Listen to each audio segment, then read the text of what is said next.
retired detective and private investigator Jerry Lyons. Jerry, if you're with us, thank you so much for your time. Thank you for having me. Walk us through what investigators are doing right now to track the escaped inmates down. Well, the first thing they would have done, they would have checked their phone logs, visitors logs, to see who they've been talking to and who they've been visiting. And they have to interview these people with special attention to their girlfriends and spouses. The inmates seem to have, I'm sorry, go ahead. No, sorry to interrupt. Then what happens? No, I was just going to say that these people are going to need a support system for food, clothes, money, shelter.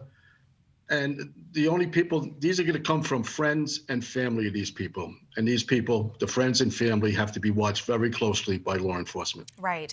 You know, the inmates do seem to have split up at this point. Does that make it that much harder for investigators? It makes it it used to be 4 times harder. Now it's 3 times harder. Instead of, a couple of guys escaping, going in one place, they split up. So now law enforcement has to split up and go in different directions. And I'll tell you the truth, it's smart of them. It was really smart of them to split up. But it would also be smart of them right now to lay low, stay in one place, because the more they move around, it easier it will be for law enforcement to catch them. Can we talk about sort of statistically and historically? I mean, how long do you think these inmates can last on their own until they're found? I don't think they're going to be out there much longer. I really don't. Again, it goes back to that support system. They're going to need food. They're going to need money. They're going to need shelter. I don't think they're sleeping in the woods. And I don't know how far they can go on what they have now. And they're going to need a change of clothes.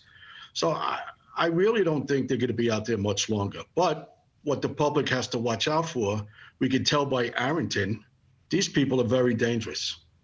And if the public sees them, they should call 911. They should do nothing on their own. These people are very, very dangerous. Yeah, and I was just about to ask you about that, Jerry. What makes them so dangerous? Because we keep hearing that from police officers, that these 3 who are still on the run are dangerous. The public needs to look at their faces and be on their guard. I don't think their criminal history pointed really to them being dangerous. I don't think they were going to be in jail for very long, but they're going to be in the jail now for very long. And I guess the fact that not wanting to go back to jail, that alone makes them dangerous. They're going to fight like heck to stay free. Is there a scenario in which, if one of them decides to give himself up at this point, he can cut some sort of deal if he helps lead investigators to the other 2? Of course. And if law enforcement, if they can, they want to catch the next guy alive. And hopefully when these guys were planning out whatever they were going to do, they spoke to, to each other and said, well, I'm going here, I'm going to go here, I'm going to do this, I'm going to do that.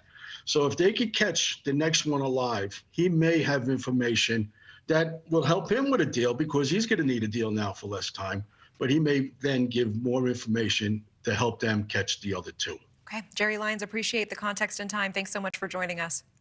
Thank you. Thank you for watching. Go to newsnationnow.com to find News Nation on your television provider. And don't forget to click the red subscribe button below to get more of News Nation's fact-driven, unbiased coverage.